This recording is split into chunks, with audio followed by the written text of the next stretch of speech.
Yo, what's going on, everybody? It's your boy Real back with another review, man. Yo, this is Game of Thrones Season 1, Episode 5. FIF 5th.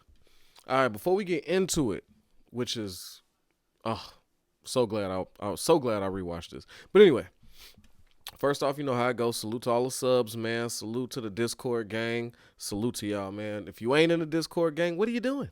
Jump in, join the conversation, please. It's all Spotify, Apple Podcast listeners. Salute and love. Also, while I got your attention, if you clicked on this, please hit the like. The goal is to get as many likes as views. I need the algorithms. The goal is to push Rail's algorithm.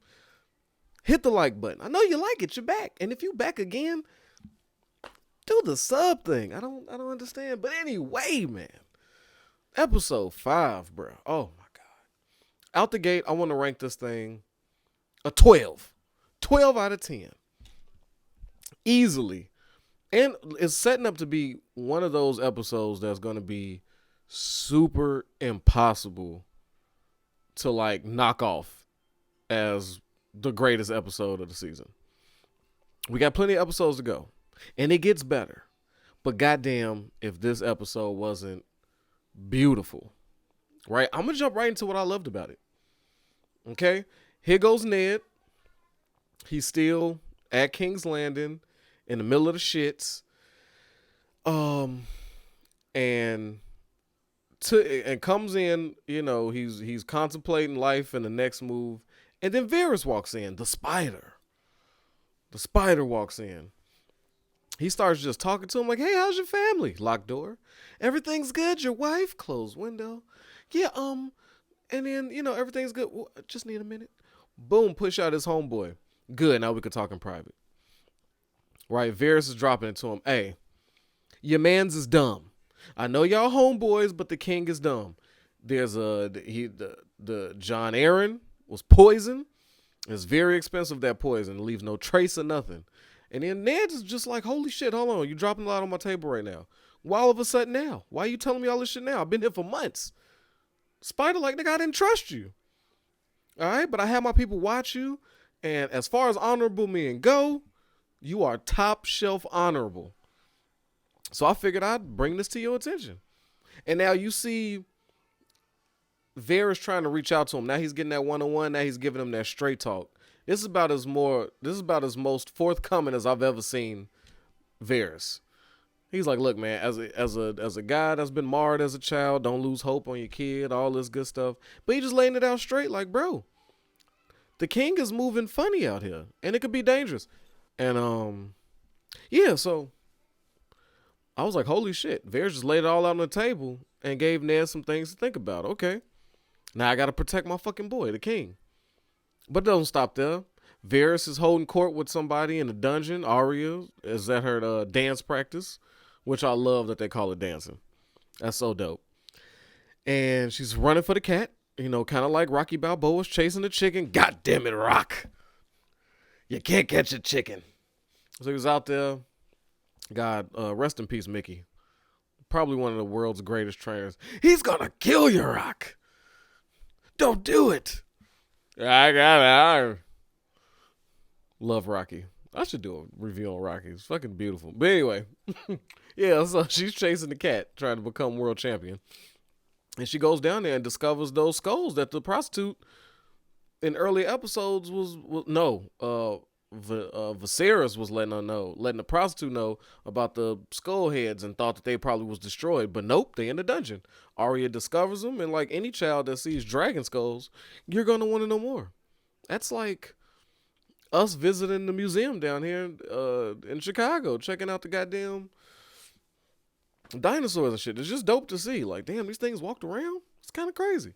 So yeah, she's admiring that, and here comes Varys and one of his homeboys, and they discussing what seems to be a conversation where, well, let's just kill the other hand. No, he's different. So the Varys is really Team Ned, but he's also seeming to be Team Dothraki, because he wants to work with I don't know if he wants to work with Viserys personally, but he definitely doesn't want Robert Baratheon at the throne, is what the conversation sounds like. to me. Now, I could have misinterpreted it, and it's just some info about what's going on over there. But, yeah. He could be Team Robert as I think about it, but I don't know.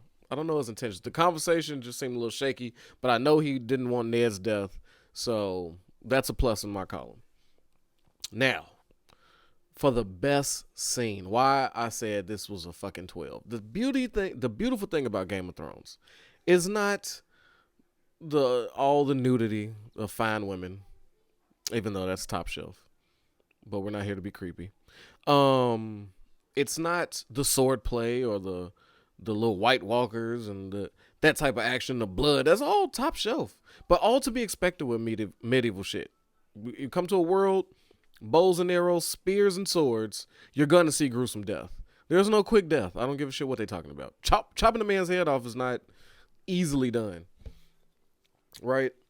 But the real meat of Game of Thrones is the dialogue. Oh my God. Varys versus Littlefinger. Well, Spider versus Littlefinger. God damn. That was a lesson of passive aggression, God level. God status, passive aggression. Finally, we see, because we don't know the relationship between these two. They all got different agendas. Littlefinger seems to be a man who is after wealth. And, he uses his information to better himself and get his money up. While Varys seems to be a man who enjoys the information and wants more of a power role, like a kingmaker. It seems like he wants more political power, more standing, a higher standing within the Seven Kingdoms. Whereas Littlefinger is like, let me cash up and get mine through wealth. And that's how they seem to use their information differently.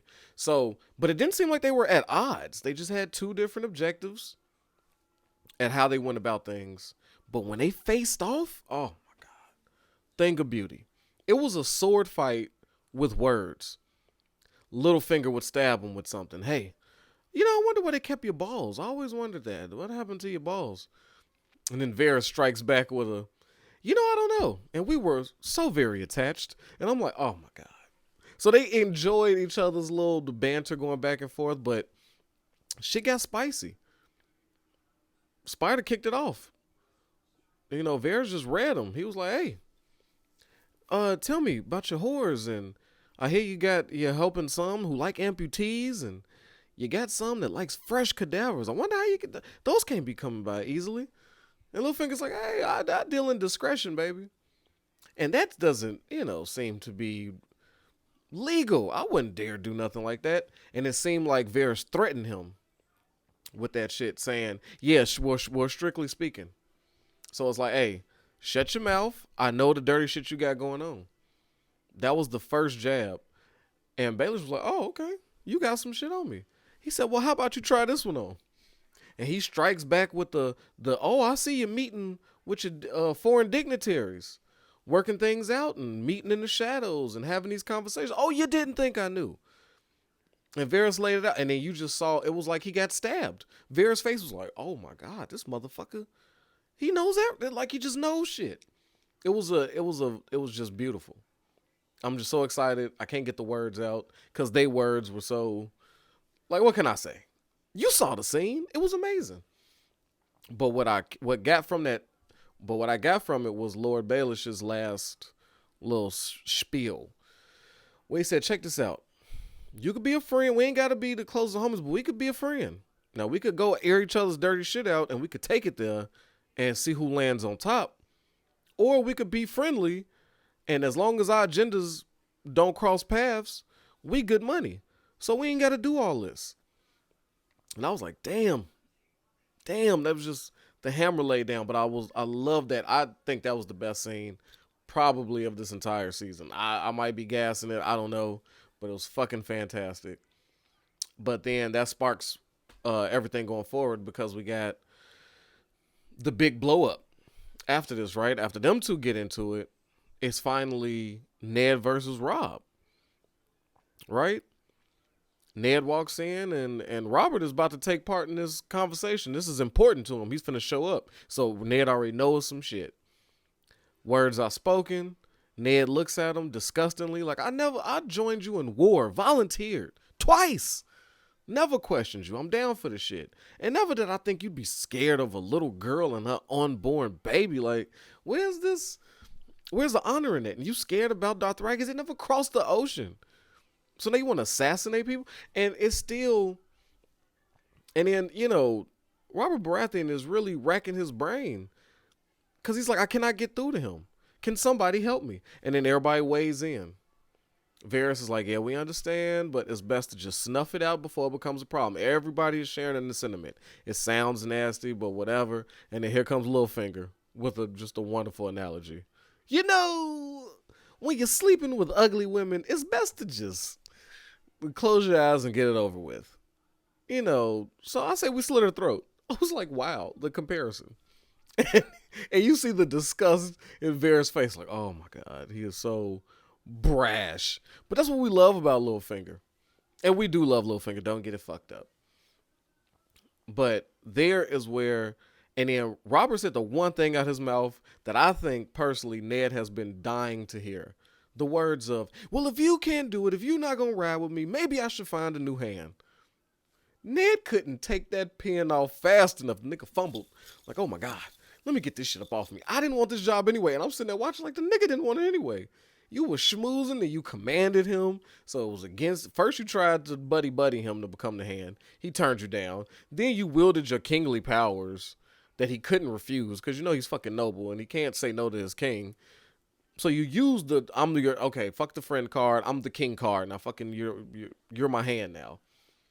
And then as soon as he threatened Ned with taking that shit from him, Ned said, my nigga, slit it. There you go. Find you a new hand. He's like, oh, so you could just run off back to Winterfell? He's like, I guess I'm going to take part in this. And he knew Ned had to act fast as shit. Hey, got his guys together like, yo, get my daughters, pack them the fuck up, do it quietly. We got to get the fuck up out of here. And then here comes Baelish, Littlefinger, saying, hey, before you dip, give me an hour of your time, man. Let you talk to the last person, John Aaron. So he met another whore with another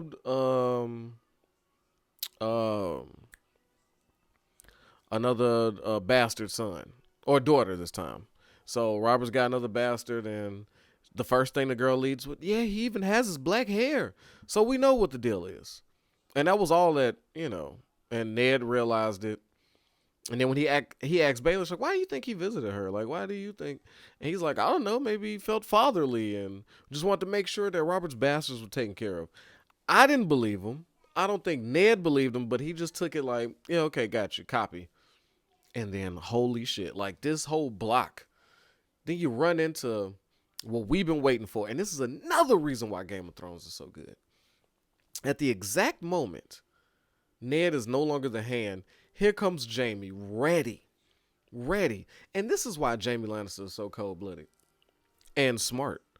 Jaime is creepy. He's incestuous. He's arrogant. He's a fucking asshole. But what he is fucking good with that sword and very, very smart. Very tactical, unlike Lady Stark, who just makes shit move after shit move. And we'll get into her later because I have nothing but bad things to say about Lady Stark. Fucking ruined everything. So the word is out because dude from the wall already came and visited Ned also saying, hey, your wife, she kidnapped Tyrion. So I rode here. My horse almost died to get you that information. So you need to know that. And it's not going to be long before everybody knows it. So it was, like I said, perfect timing for Ned to quit, pack his shit up, and let's go. So after Ned meets that, goes outside. Oh, this is what I'm saying. Jaime versus Ned. They've been doing a lot of shit talking. Ned been like, oh, with your pretty armor. Have you ever used it in battle? Or you choosing shitty opponents? So we knew this. We knew this battle was coming and we been wanting it. Jaime versus Ned. So the Game of Thrones people give you what you want. They build up to this fight that we like, oh shit, let's buckle in. Let's see how this sword fighting go. But prior to the fight, When Ned tells him, hey, you kill me, your brother did. Jaime immediately said, true. Looked at his guards. Yo, kill his men, take him alive. I said, oh, genius. Kill his support system, because they don't matter. It'll hurt Ned. It'll fuck him up, leave him vulnerable. And yeah, we get a little taste of blood. So it works on all. It's a win-win for Jaime. And Ned's not going nowhere. So after him and his boy, Jaime did the stab in the eye. You hate to see it because we wanted to see Homeboy do it. He put work in before Jaime killed him, though. We got to show him some respect. He put some work in. He came after Jaime looking a little tentative. Like he wasn't ready for that smoke. And Jaime, secret daggered him in the eye. And that set Ned off. And then here we go with the verses. Now, what I've noticed about that fight is Jaime didn't expect him to come with that work. Ned respected his swordplay. But when they went at it, and then they had gathered themselves for the second standoff, right? After they then clashed swords, did some work, tried to get the other, they split apart. And Ned smiles at him like he was getting warmed up. Ned like, oh yeah, let's do it. Let's do it now. I'm ready. At first I was testing you out, but now I'm fucking ready. And as soon as he gives that smirk, this piece of shit behind him speared the back of his leg. And in true disgust, Jaime knocks him out. He should have murdered him. Took yet another chance for Jaime to have a noble fight. Every time Jaime wants to be noble and prove his nobility and prove I'm not a piece of shit. Every time he tries to do it, somebody swoops in and snatches that from him. So now he looks like the guy that couldn't be Ned now. So that's gonna build up later on. That set a fire in him. But that's another thing about Game of Thrones. They'll give you what you want, that fight, but it's not finna end how we wanted it to. We wanted to see one of the two walk away, and we would have been satisfied. If Ned died, fuck it. He went out like a G. If Jaime died, we all cheer, slap hands. Hell yeah, Ned. We knew you was a dog. We'd be happy. But to have it end with a backstabbing of unsolicited leg stabbing of a piece of shit soldier who wouldn't assault Ned 1v1 at all is crushing. And them highs and lows is what Game of Thrones gives you. And that's why it's just fucking beautiful. But onto some little side missions, little side characters. We see the Knight of the Roses, right? Beats the fucking Mountain on horseback. Mountain did not like that. We saw the temper of the Mountain. Damn near beheaded the horse with one swing. I've never seen a man so angry. But the most important thing that came out of that is Littlefinger outed Rob's brother as gay, letting him know, like, bro, I know. Everybody else ain't pick up on it, but Littlefinger hit just where he needed to. And we saw the Hound jump in. So we know his fear is not of his brother, because he was itching for that fight. Hound came down, ready to go to work. So that we know the story between him and his brother, the Mountain. So it would seem like the Hound is terrified of his brother. But as quickly as he jumped down there, that was not the case. That was not the case. The Hound is with the shit. So we learned that. And the Hound is not just there to let anybody just die. So there's a piece of... And as soon as the king said, enough of this, he kneeled right down, dodging the sword. And the Mountain, he didn't really like that. And the king, I love how the king, when the Mountain marched off, I love how Robert looked at him and said, oh, let him go. Like, nigga, who's going to stop him? The one man that could stop him is on his knee respecting you. None of your guards was finna stop the Mountain. So I thought that was hilarious. Like, that's like you just let the motherfucker just, that you know you can't whoop. Like, yeah, whatever, let him leave. He's whatever. Yeah, because what you was going to do, hop out there and get killed? No thanks. And then we see like we said, the Lord of Roses, and he's taking on like a Macbethian type character, like the queen, all in his ear saying, hey, you should be the king. Your brother, nobody fucks with him. Everybody loves you. They like to be close to you, while shaving him with what looks to be like some type of Nutella paste. Like, that's disgusting. Just to see a man smear some weird shit on another and just get to shaving ever so gently. I don't know. It's just don't shave a grown man. Like, let me do it myself. Like, it's just, come on, what are we doing? And he's sitting there like, oh, this is how you like me? Like, why don't you get you a little boy? And he's like, nah, I just want a grown man, but smooth. So, but we did learn something in that conversation. A seed of him possibly being the king is now creeping into his head thanks to his lover. And apparently, dude is nice with it. He is good with the sword. He's good with the killing. And now, I'm sure that y'all want to. I want to see this knight go to action. And I might say, he had the best looking armor I've ever seen. Fucking spirally with flowers and shit. Hey, the Knight of the Roses, he's a bad motherfucker. If his fighting skills and him able to take out the mountain on jousting, that was already a feat in itself. But if he's anything as good as that goddamn armor he wears, he's a problem.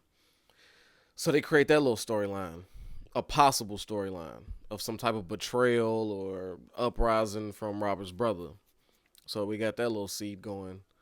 Was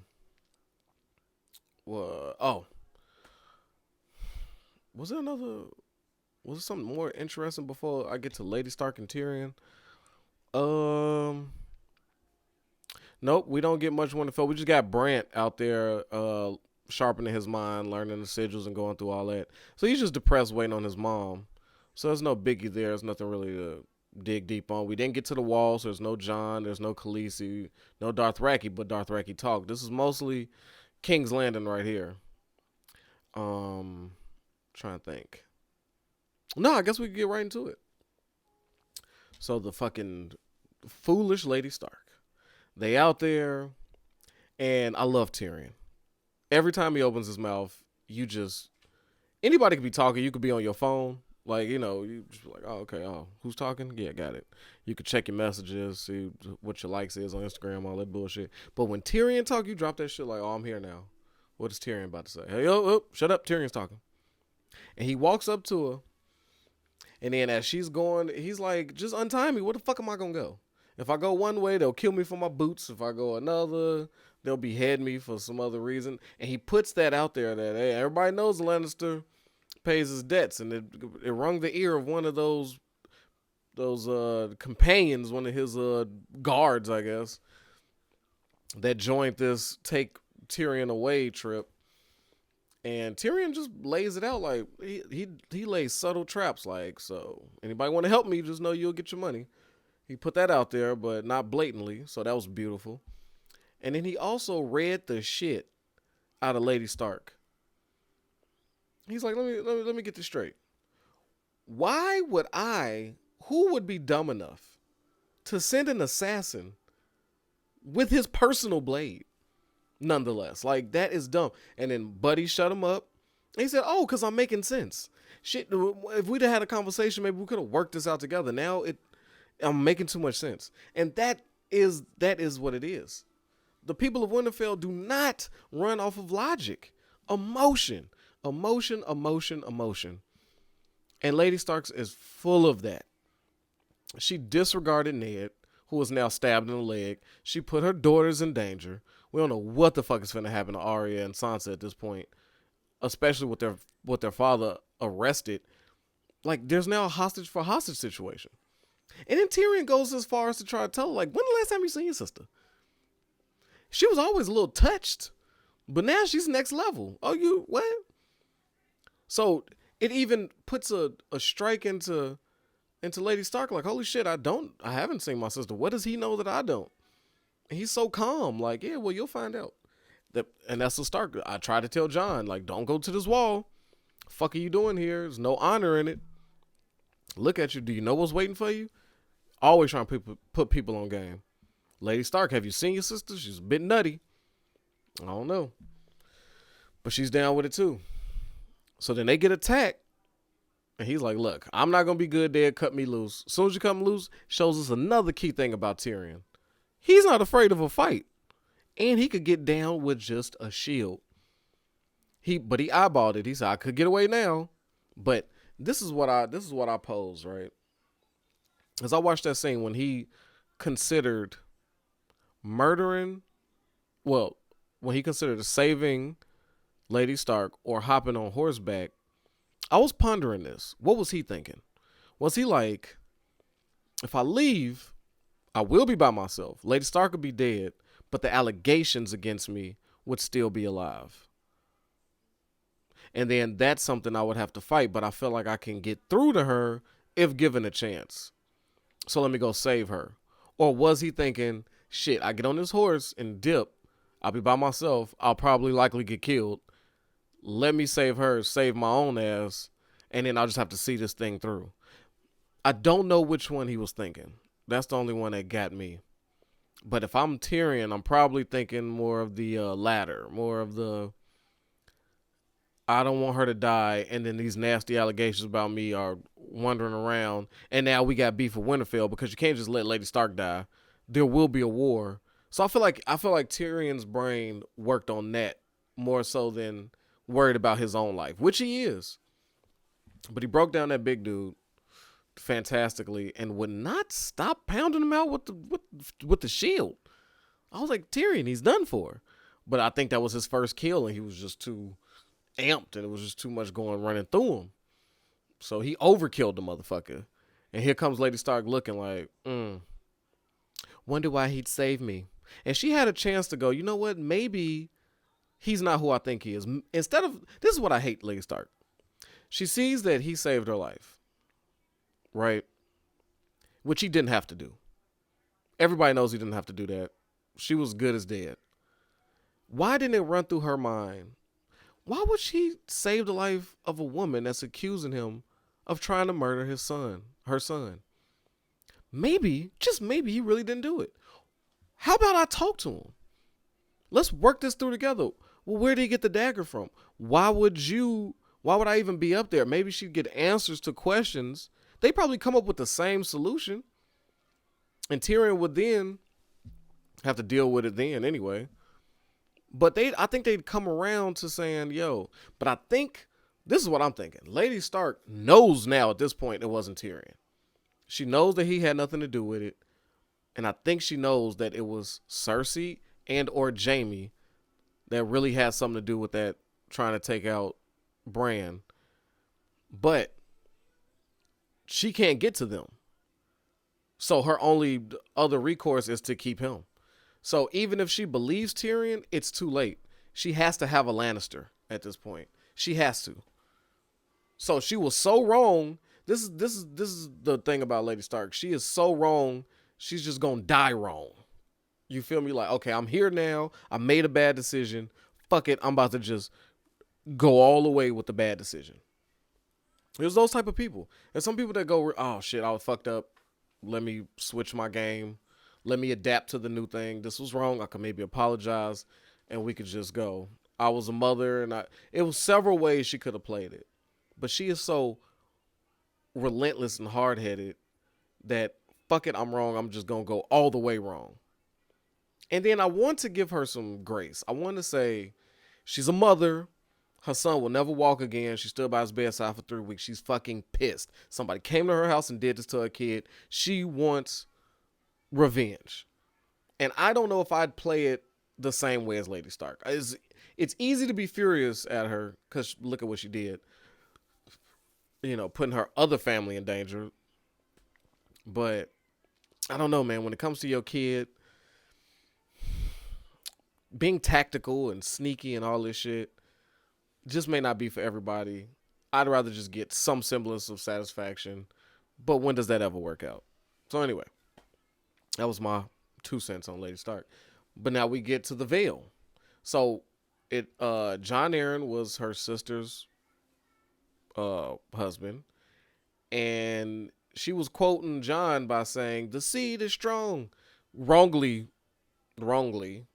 She was thinking he was talking about her son who was suckling at her nipple at the age of like 12. Fucking disgusting. And the boy is creepy. I like to see the bad man fly, mommy. You're not gonna. So I was like, yeah, this kid's a problem. And she's like, I don't know. That woman is fucking off her rocker. Just, I don't know. There's so many bad things with that. I don't even. Y'all seen it. Y'all felt y'all feelings. It's big nasty. It was hard. It was cringy. Very fucking cringy. And I love Tyrion's face the whole time. He's just looking like, and then she accused Tyrion of killing Jon Arryn, and he was like, damn, I've been busy. I've killed 2 people now, huh? Jon Arryn, and I'm a busy motherfucker. So silence. And now, another thing, here go Lady Stark realizing, holy shit, my sister's fucking batshit crazy. She's not finna be reasonable. It's so funny because you're your sister. You're unreasonable. She's just at a fucking mental level about it. And so they're the same person though. Lady Stark may not be as nasty as just pop out that old nipple and start letting Bran suck on it or nothing like that, but like you sacrifice and doing wrong shit. Wrong is just, it is what it is. So, but they're the same person. They are sisters. When I rewatch this, they are the same. She's mad at her sister for being her. It's like looking at a mirror, but yeah. So now she's coming to Tyrion's defense. He's my prisoner, and I decide, no, you don't. It's the entitlement for Lady Stark. She thinks that anywhere she goes, things are supposed to go her way. Ma, this is not Winterfell. You don't run shit anyplace else. You run shit in Winterfell, in your home. You don't run shit at the Vale. You don't run shit at King's Landing. You don't run shit on the road to either of those places. But it's just her with her whole, I'm Lady Stark. And I don't know. I don't know where the fuck she gets this emboldenment. Does her family have an army that they could just tap into? Because for somebody so entitled, she's so relying on a lot of other people that don't directly fuck with her. They fuck with her via a better person. So that's what fucks me up about Lady Stark. But yeah. So she's quickly realizing this was a bad mistake. And now our boy Tyrion is imprisoned where he could just look out on the, like, it's the dopest view of any prison I would imagine you'd ever see. But yeah, it's pretty fucked up. Oh, I don't know my man's name, but I wanted to quote a really good line from this. I'd fucking cackled. I'm not gonna lie. On the road to the Vale, before they went in there, Tyrion is like a historian. Tyrion's main role, this is why he's in everything, if y'all peeped it. Tyrion's role is to teach all of us. When he's informing people, he's really informing the audience. He taught us everything about the Wall. He taught us everything about King's Landing and how it runs. Then he taught us about the Greyjoys and that rebellion that failed. He taught us about the Vale and how it's impregnable. While my boy says, give me 10 good men and some climbing axes, I'll impregnate the bitch. And I'm like, classic. I was like, he's a favorite of mine already. It's like certain lines, it's like, that's my boy. I like him. First off, he was the one looking when he said, oh, Lannisters always pays their debts, huh? Okay. And then he says, then he's got the confidence of impregnable? Yeah, I impregnate the bitch. 10 good men. Climbing axes. We in there. Now, Tyrion's looking like, that's not what impregnable means, but I like this guy. So now we see a little unspoken relationship forming between these two. So that's going to be interesting. But yes, fucking amazing. Fucking amazing episode. This is why you're here, for this type of dialogue. There was very little action. There was, when they was getting attacked by that rock tribe, or whatever that tribe was, they was hitting people with, like, this must have been the slingshots that David used to get Goliath, because they was rocking their ass, like, literally. I'm talking about smushing whole faces and cracking cheekbones with big boulders. I was like, these niggas are surgical with a rock. Slingshot and the rock, them niggas is snipers, John Wick, lone survivor type shit, like, with a fucking rock, bruh. I was like, damn. You really, when you look at shit like that, you go, damn, there was some dangerous times, man. Rocks hurt. Never once when you was in any of your fights, you thought, give me my fucking, hey, homie, hit the trunk. Grab me the slingshot. Get a big ass boulder. We finna fuck these niggas up. That was said nobody. Said nobody. But it was a viable weapon back there, man. Dead ass. But yeah, man, I love this episode. 12 out of 10. You know what I'm saying? I do want to do a little spinoff thing where I talk about the favorite characters. We got into it on Discord, and I was saying how much I love Tywin, and I was getting jumped because they hated Tywin. So I think I might want to do a live. I think I want to do a live of just who's your favorite character. Y'all get in there and support. Just a little, just for us to bullshit. I just want to hear what y'all minds is at. Who y'all got as y'all favorite characters. But feel free to get into the comments and let me know. But if I got any Tywin supporters out there, please get in the comments and let me know. Let me know if you team Tywin. And just don't make me be out here on my own. And if you're going to shit on me too, well, just go ahead. But I like Tywin, goddammit. You hear that, Pam? I like Tywin. You hear that, Mimi? I like Tywin. So sorry. And with that, man, protect your health, yourself, your wealth, man. Your boy Rel is out of here. Like the video. Peace.